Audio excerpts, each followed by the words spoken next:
The snarling dog lunged forward, teeth bared, as Paxton Hayes threw himself between the animal and the terrified 7-year-old boy. His heart hammered against his ribs as adrenaline surged through his body. The large German shepherd had broken free from its leash, and Paxton had only seconds to react.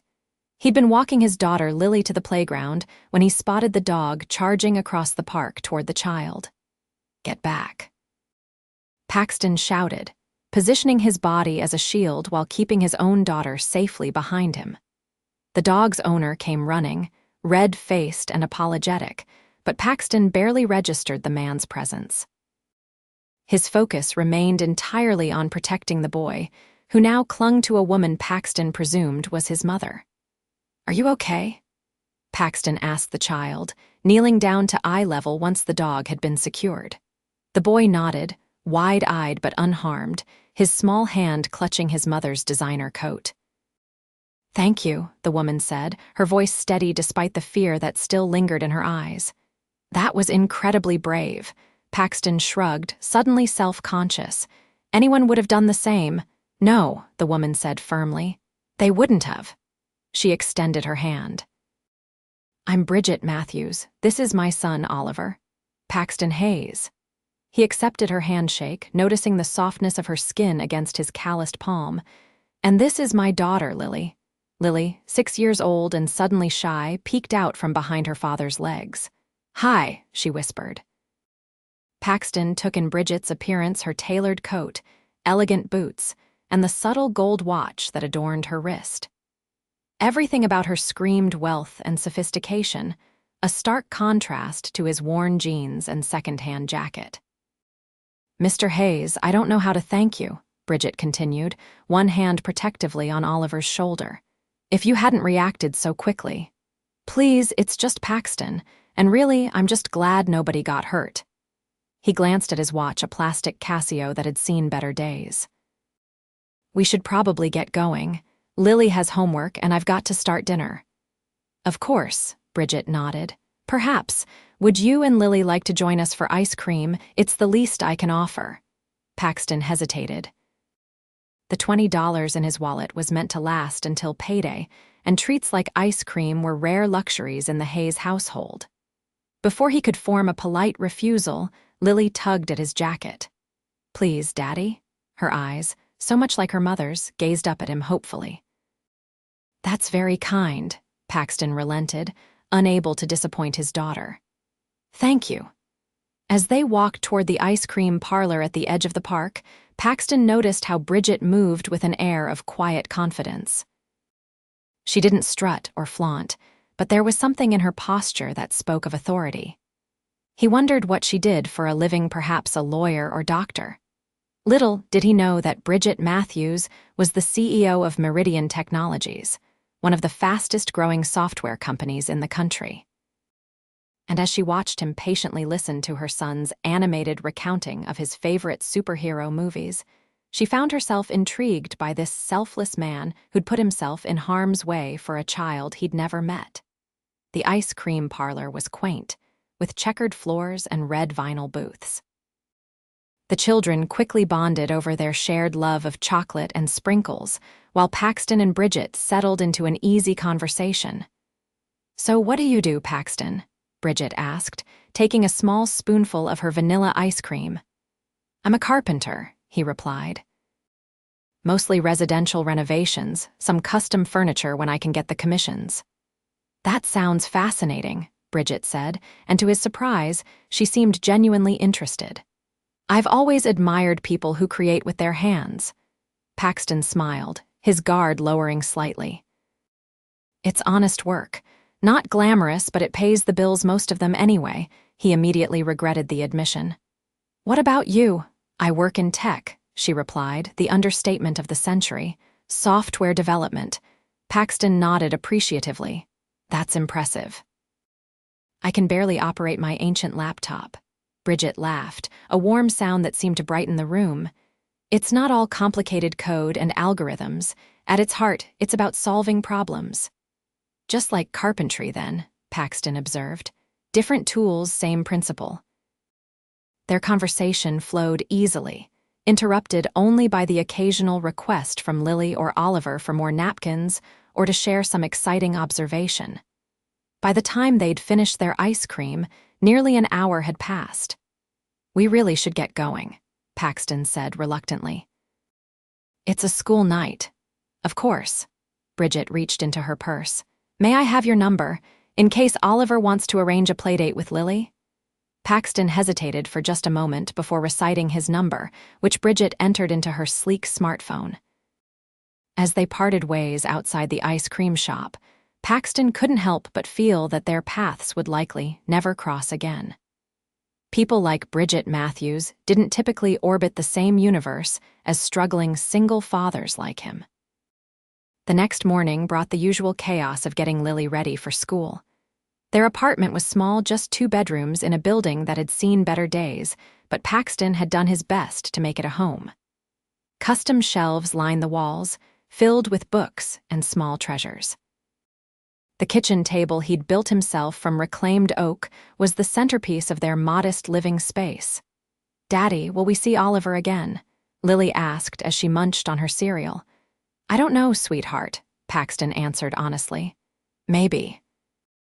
After dropping Lily at school, Paxton headed to his current job site, a kitchen renovation in a suburban home.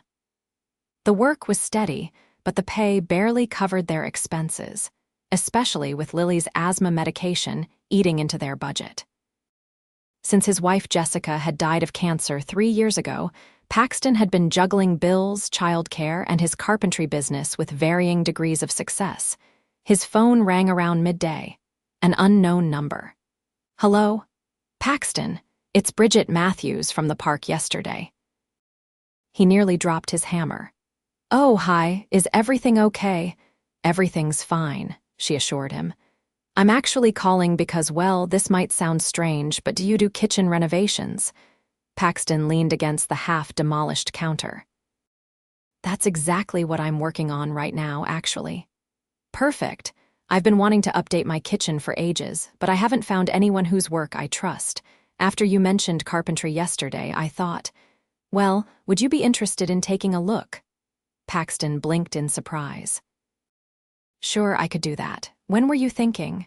"Would tomorrow evening work? Say around 6. I could text you the address." "That should be fine. I'd need to bring Lily along, though. My usual sitter isn't available tomorrow." "Of course. Oliver would love to see her again." "We'll make dinner for all of you." After they hung up, Paxton stared at his phone in disbelief. A new client was always welcome, especially one who could likely afford premium materials and craftsmanship. But something about Bridget Matthews made him nervous in a way that had nothing to do with professional concerns. There was a warmth in her eyes, a genuineness to her smile that had stayed with him since their meeting. The following evening, Paxton pulled his weathered pickup truck into the driveway of an address that made him double-check his GPS. The house was not a mansion, but it was certainly several steps above what he'd expected a beautiful 2-story home in one of the city's most exclusive neighborhoods. "Daddy, is this where Oliver lives?" Lily asked, her eyes wide as she took in the manicured lawn and elegant exterior. "I think so, sweetheart," Paxton replied, suddenly feeling even more self-conscious about his work clothes and battered truck. Before they could reach the front door, it swung open to reveal Oliver, bouncing with excitement. "You came. Mom, they're here," he called over his shoulder. Bridget appeared behind her son, dressed casually in jeans and a simple blouse that probably cost more than Paxton's entire wardrobe. Still, there was nothing pretentious about her welcoming smile. "I'm so glad you could make it," she said, gesturing them inside.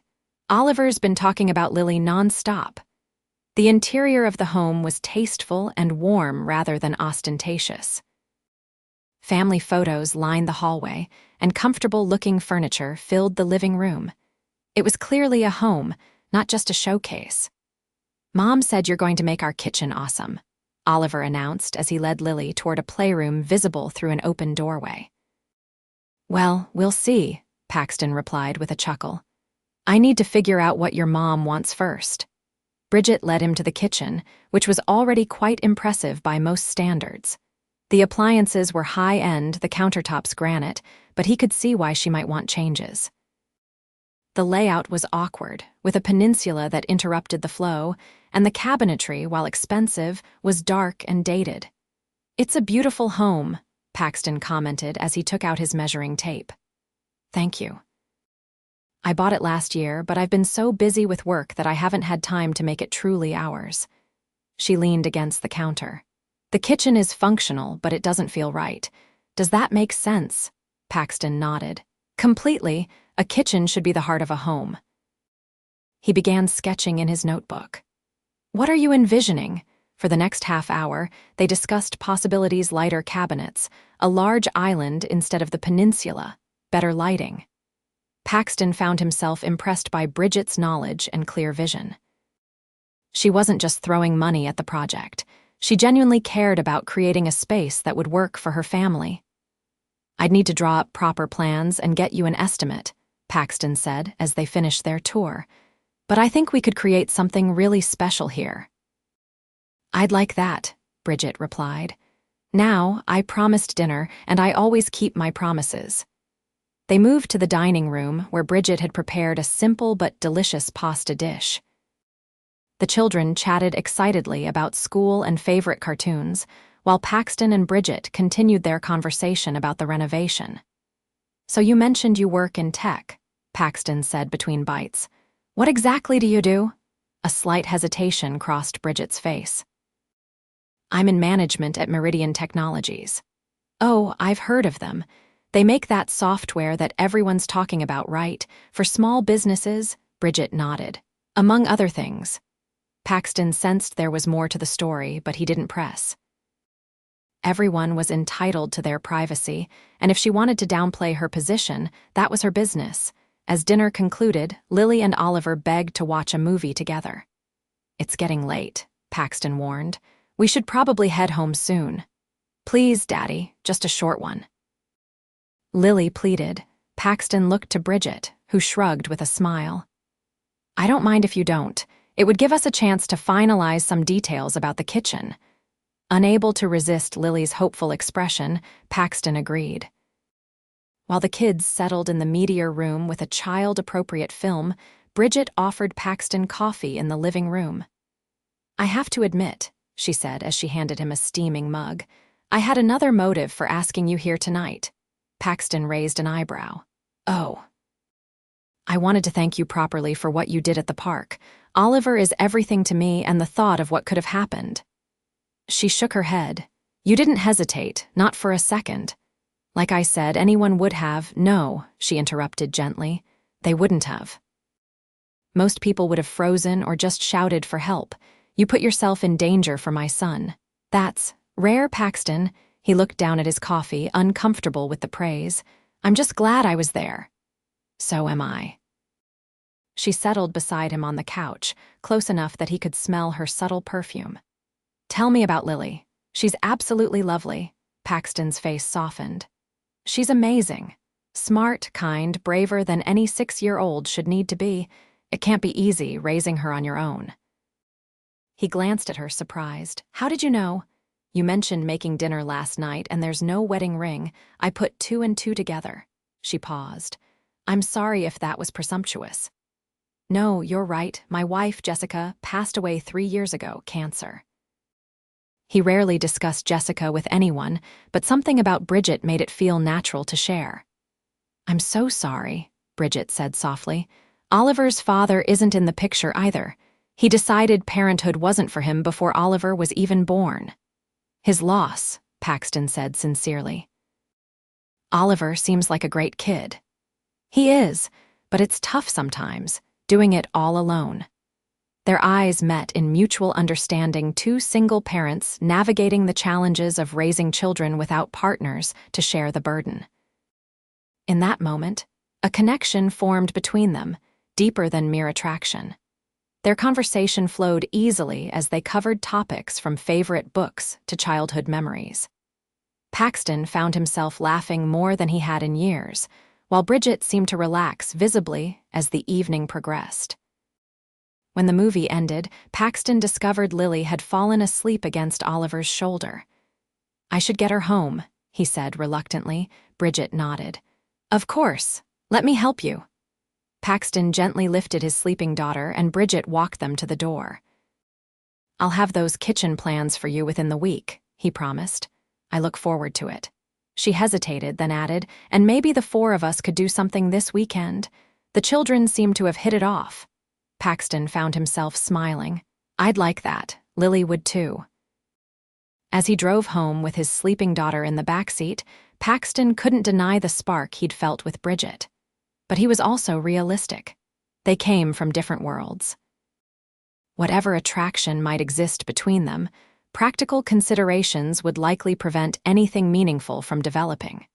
Still, he couldn't help the way his heart lifted at the thought of seeing her again. The following days were filled with work and routine, but Paxton found his thoughts frequently drifting to Bridget. He poured extra effort into her kitchen plans, staying up late to perfect the designs and research materials that would both impress and serve her family well. They arranged a trip to the zoo for Saturday, with Paxton insisting on paying his and Lily's way despite Bridget's protests. The day was perfect warm sunshine, excited children, and easy conversation. Watching Bridget with Oliver, Paxton was struck by her patience and warmth. Despite whatever high-powered position she held at Meridian, she was fully present with her son, answering his endless questions and encouraging his curiosity. "You're amazing with him," Paxton commented as they watched the children press their faces against the glass of the penguin exhibit. Bridget smiled. "He makes it easy. He's the best thing that ever happened to me." "I know exactly what you mean," Paxton replied, his eyes on Lily. As they walked through the zoo, their hands brushed occasionally, sending an electric current up Paxton's arm each time. By mid-afternoon, he found himself deliberately walking closer to her, and when their fingers touched again, Bridget subtly intertwined hers with his. Neither of them acknowledged the hand holding, but neither pulled away either. It felt natural, as if their hands had been designed to fit together. When they stopped for ice cream, Oliver asked, "Are you and my mom friends now?" Paxton glanced at Bridget, who was watching him with curious eyes. "I hope so," he answered honestly. "Good," Oliver declared. "Because I like Lily and Lily likes me, and it's better when we're all together." Out of the mouths of babes, Paxton thought. The next week brought the official start of the kitchen renovation. Paxton had presented his plans, and Bridget had approved them with genuine enthusiasm. The project would take about 3 weeks, during which Paxton would be at her home almost daily. On the first day of demolition, Paxton arrived early, his truck loaded with tools.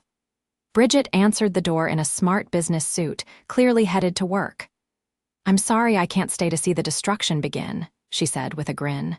"Meetings all day, but Mrs. Chen will be here with Oliver after school."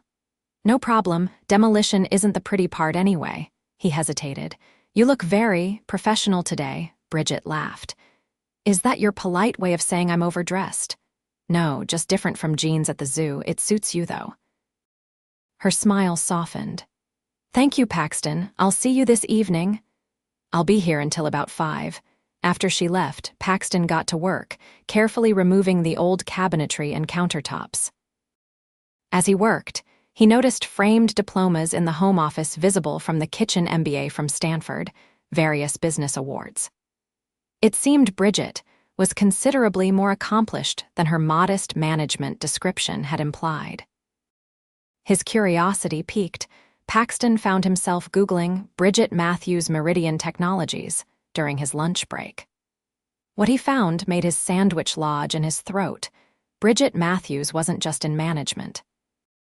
She was the founder and CEO of Meridian Technologies, a company valued at over $1 billion. Her face stared back at him from Forbes articles and tech industry publications, always with the same intelligent eyes and composed smile he'd come to know. Paxton set down his phone, suddenly understanding her hesitation to share details about her work.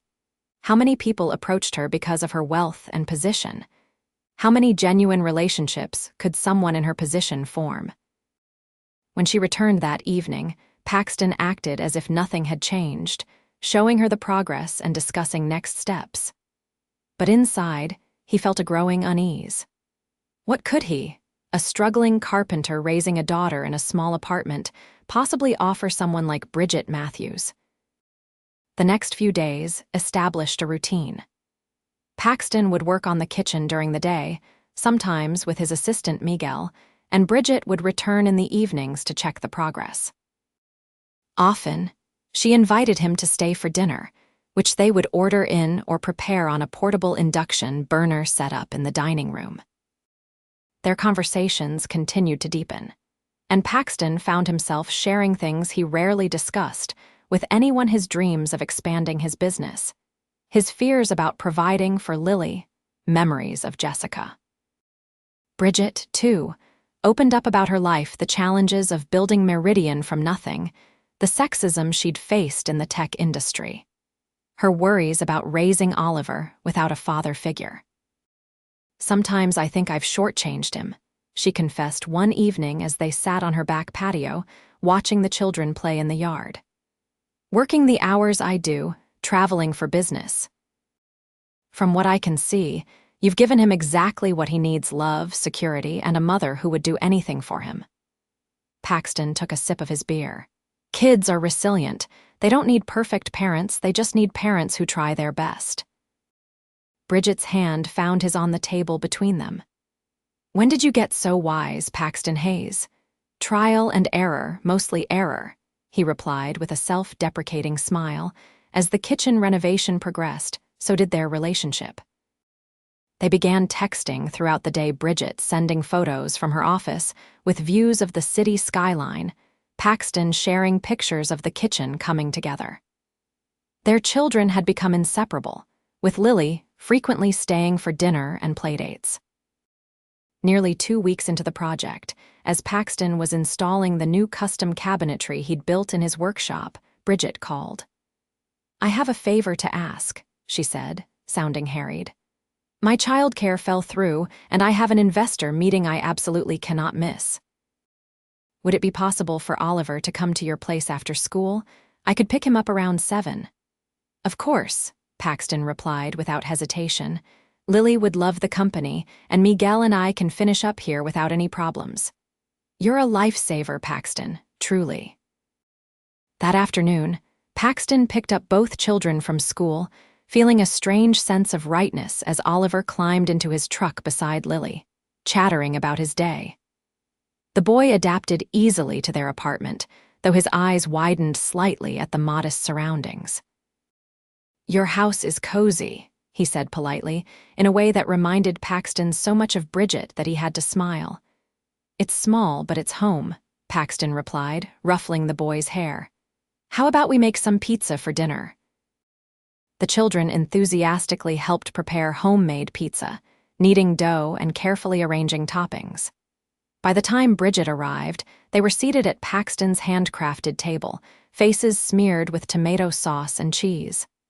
"Mom, we made pizza from scratch," Oliver exclaimed as Bridget entered. "And Paxton taught me how to measure stuff and how yeast works." "Did he now?" Bridget smiled, but Paxton noticed the exhaustion in her eyes. "That sounds wonderful, sweetheart. There's plenty left if you're hungry," Paxton offered. "You look like you've had a long day." "The longest," Bridget admitted. "That pizza smells amazing." They ate together, the children dominating the conversation while Bridget gradually relaxed.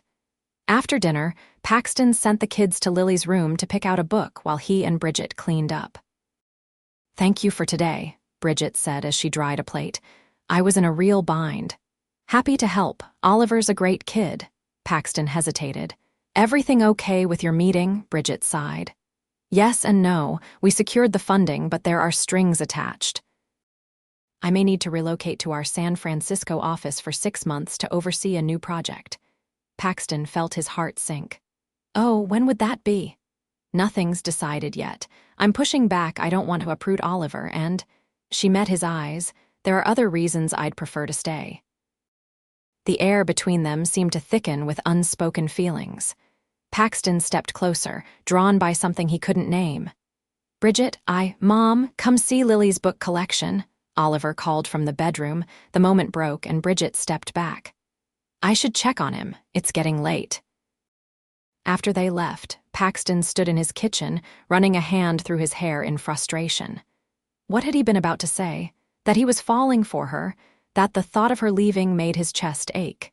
It was madness. They'd known each other less than a month. Yet he couldn't deny the connection between them, stronger than anything he'd felt since Jessica. The kitchen renovation entered its final week. The new cabinets were installed, the quartz countertops in place. Paxton worked with meticulous care on the island, which featured intricate woodwork along the sides, a special touch he'd added without charging extra. Bridget continued to wrestle with the San Francisco decision, her stress visible despite her attempts to hide it. Paxton wanted to offer comfort, but wasn't sure it was his place. They existed in this undefined space between friendship and something more, neither of them quite ready to cross that threshold. On Thursday evening, as Paxton was finishing the installation of the farmhouse sink, Bridget arrived home earlier than usual. The kids are at a birthday party, she explained. Oliver's classmate. They'll be dropped off in about an hour. Perfect timing, Paxton said, standing back to admire the nearly completed kitchen. What do you think? Bridget walked slowly through the space, running her hands over the smooth countertops and soft, close cabinets. The white cabinetry contrasted beautifully with the navy blue island, while brass fixtures added warmth. It's beyond anything I imagined, she breathed. Paxton, this is incredible, pride swelled in his chest. I'm glad you like it. Just a few finishing touches tomorrow and it'll be done. I don't want it to be done, she said quietly, not looking at him. Paxton set down his tools. Bridget, she turned to face him, vulnerability clear in her expression. When this project ends, what happens to us? What do you want to happen? He asked, his heart hammering. I don't know. That's not true. I do know. She took a deep breath. I want to keep seeing you, not as my contractor, not just as a friend, but I'm scared, Paxton. He moved closer to her. Of what? Of how I feel when I'm with you, of how complicated things could get. Of the fact that I might have to move temporarily, of a million things. Paxton reached for her hand. I'm scared too. My life is simpler than yours, less complicated in some ways, more complicated in others. I don't have much to offer someone like you. Someone like me, her eyes flashed. What does that mean? You know what it means, Bridget. I Googled you. I know who you are, what you've achieved. You're incredible, and I'm just don't. She placed her fingers against his lips. Don't diminish yourself. Do you think I care about your bank account or the size of your apartment? I care about the man who threw himself between my son and a dog without a second thought. I care about the father who works himself to exhaustion to give his daughter a good life.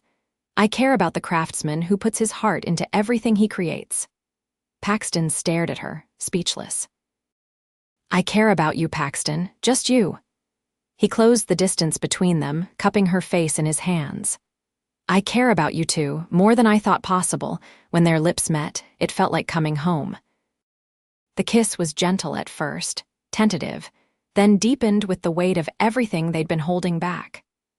Bridget's arms wound around his neck as Paxton pulled her closer, lost in the softness of her lips and the scent of her skin. They broke apart at the sound of Paxton's phone, alarm a reminder that they had 30 minutes before the children would return.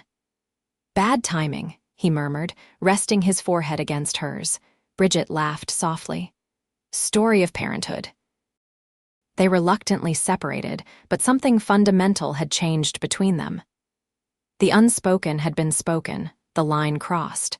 Whatever came next, they would face it together. The following day, Paxton completed the kitchen with mixed emotions. He was proud of the work, but its completion meant the end of his daily presence in Bridget's home.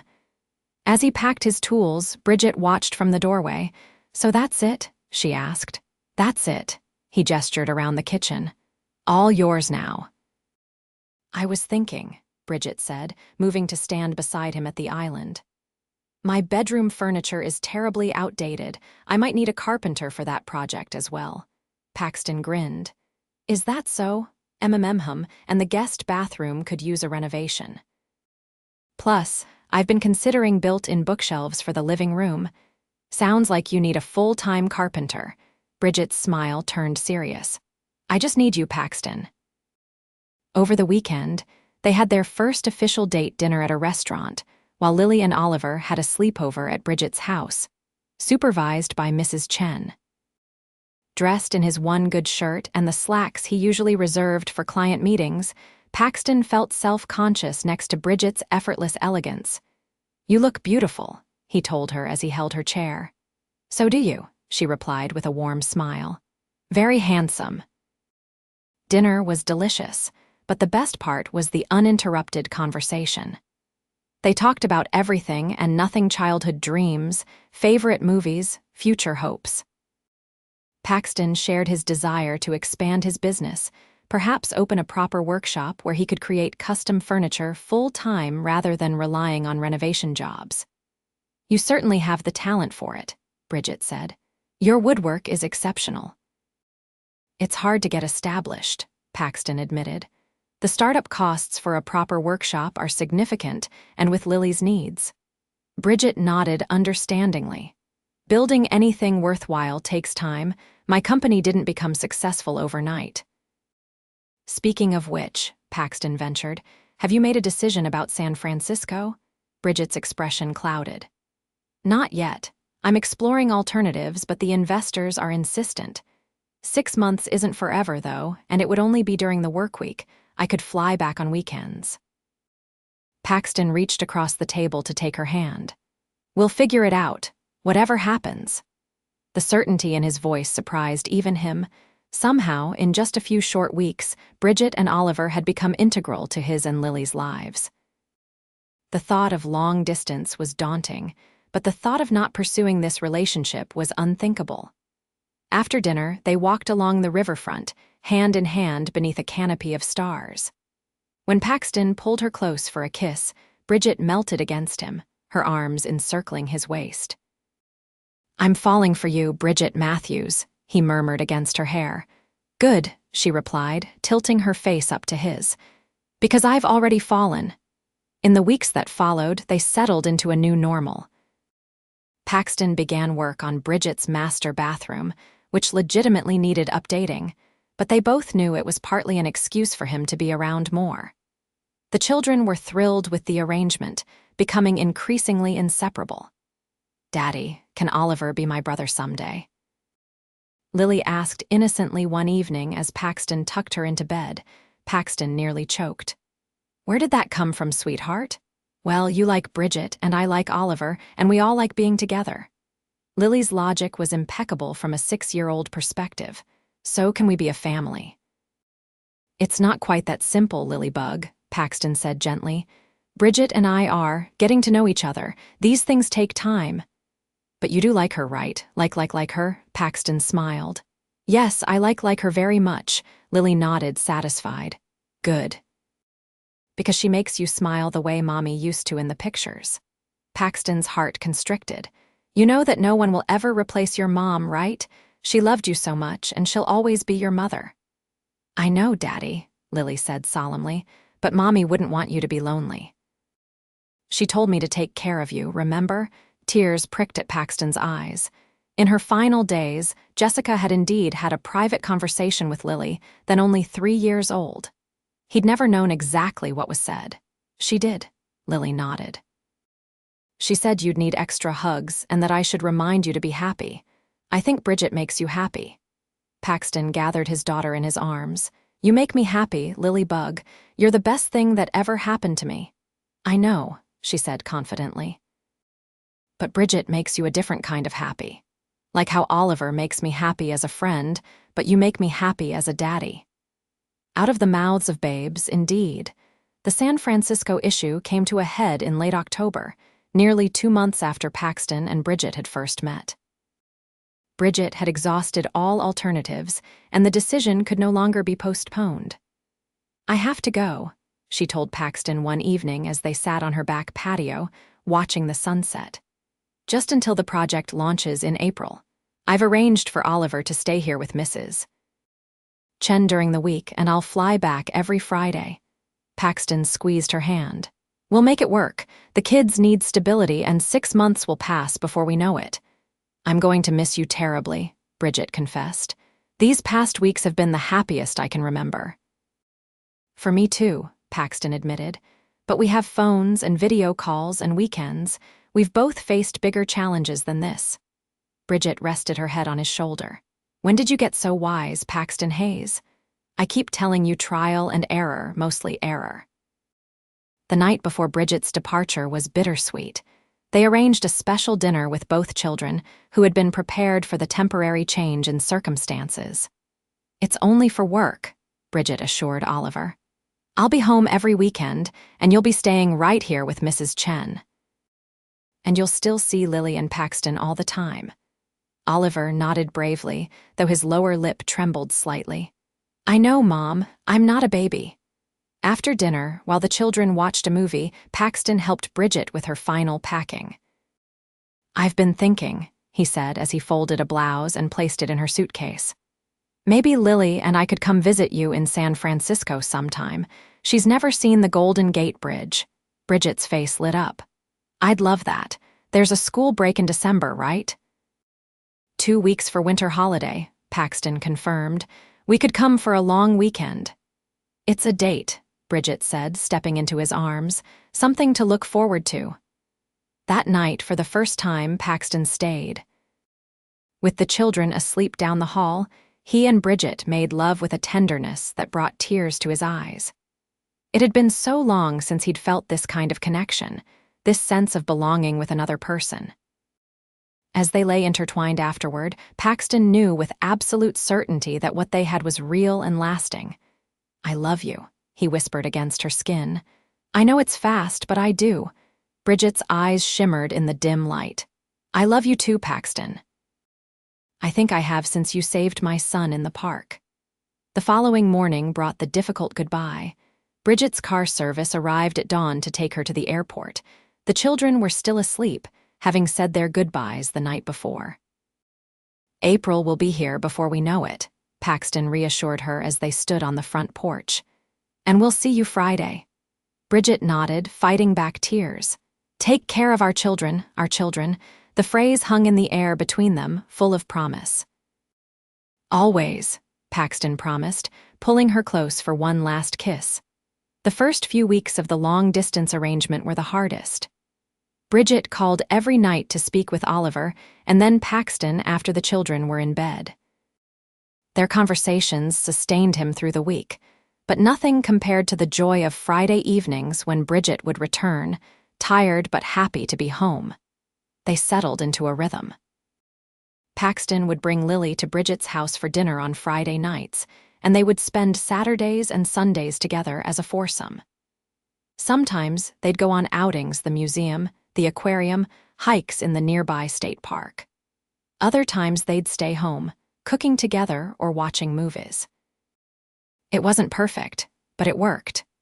Oliver thrived under the combined attention of Mrs. Chen during the week and his mother on weekends.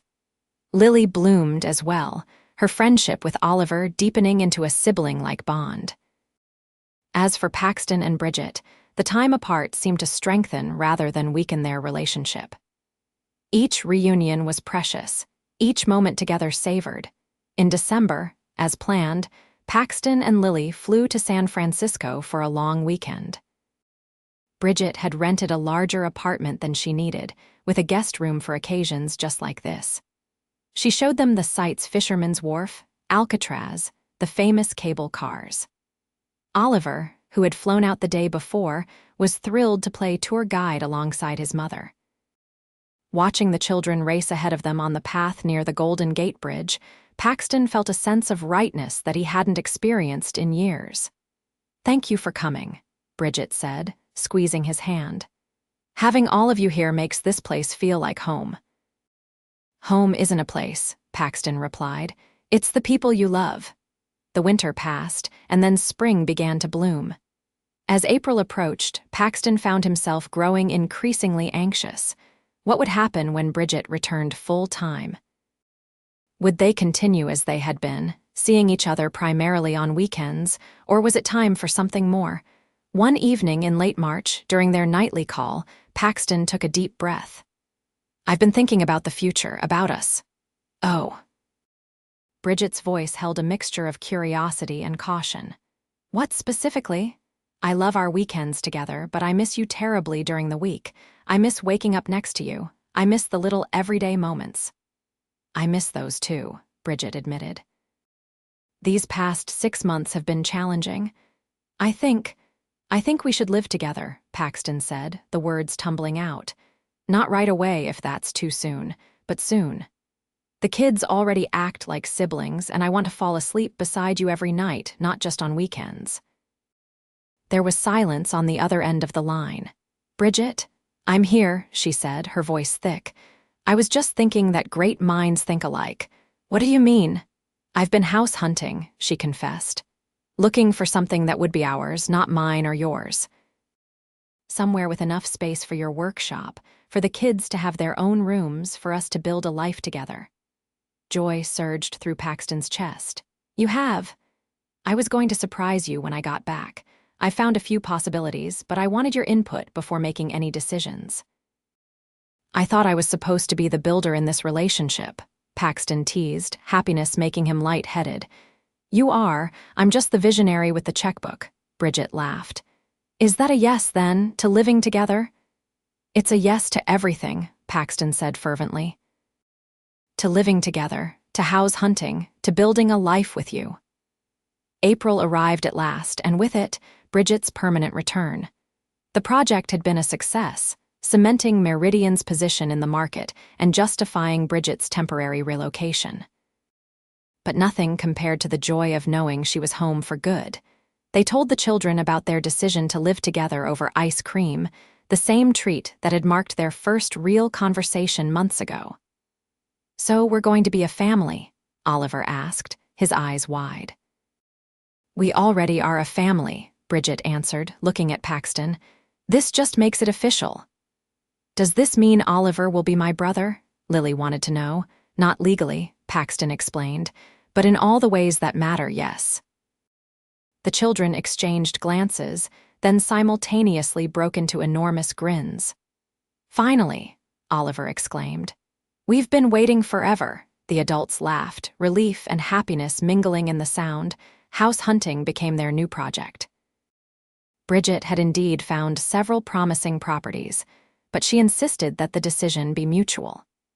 They visited homes throughout May, weighing the pros and cons of each. Finally, they found a beautiful craftsman with a detached garage that could be converted into Paxton's workshop. The house needed some renovation, but that was part of its charm. Paxton could envision exactly how to transform it into their dream home. "This is it," Bridget said as they stood in the sunlit living room. "I can see us here, can't you?"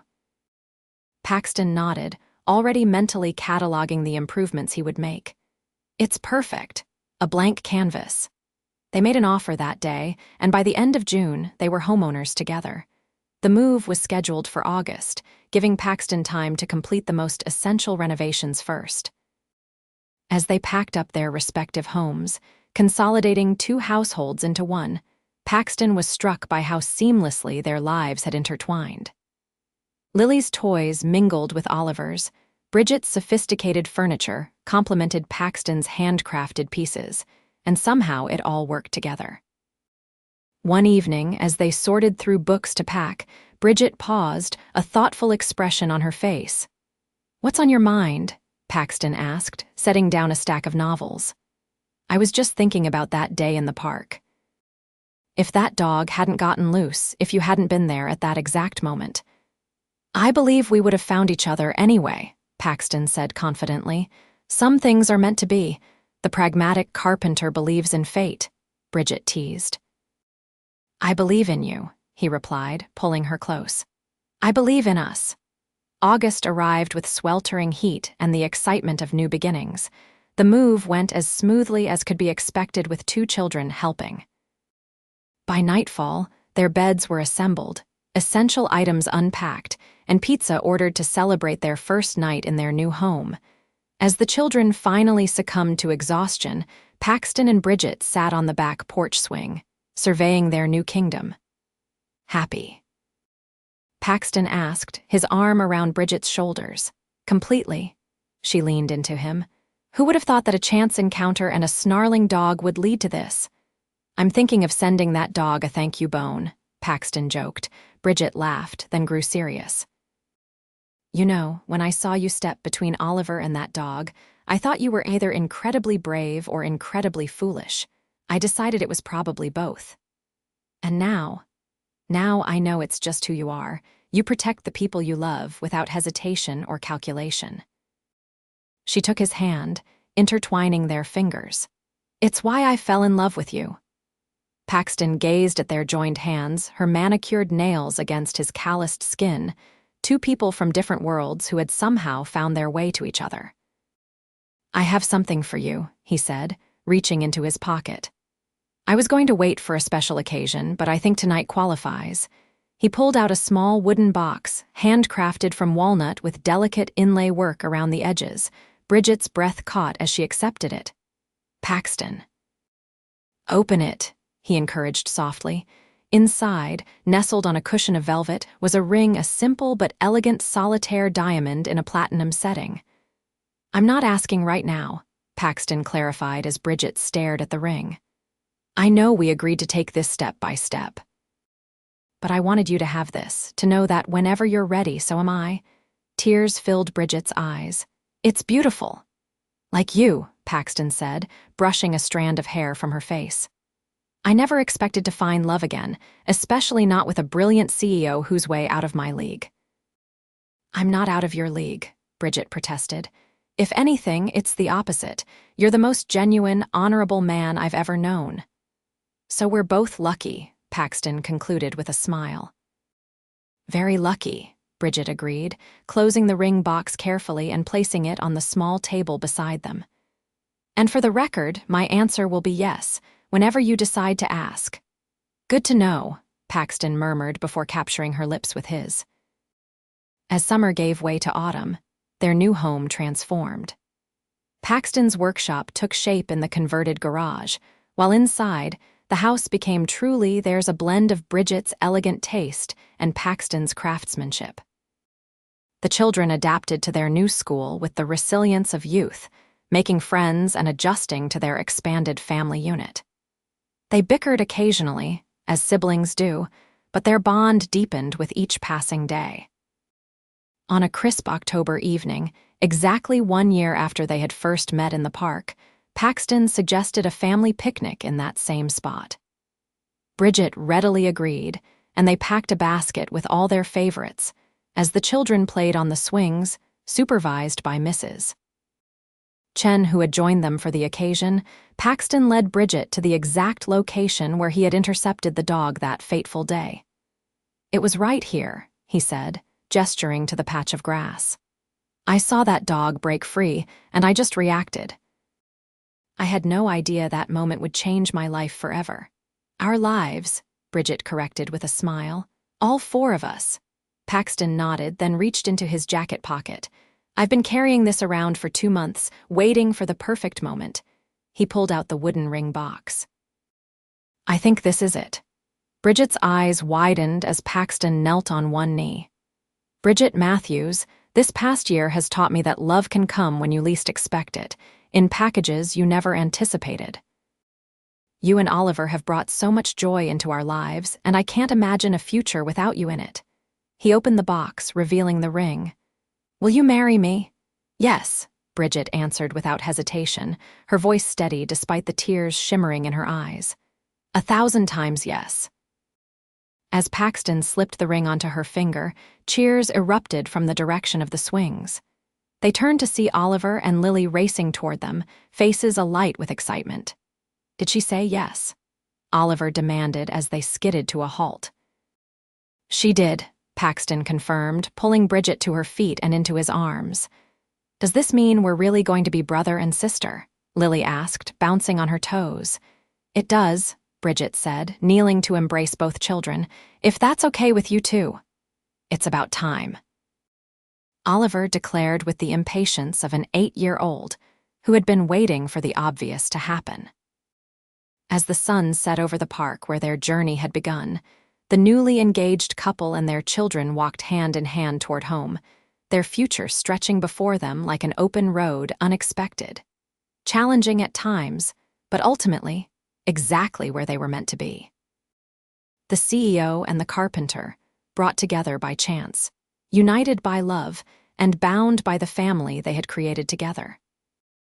Not a fairy tale, but something better, a real-life love story, built day by day, with patience, understanding, and an unwavering belief that some hearts are simply meant to find each other, no matter the obstacles in their path.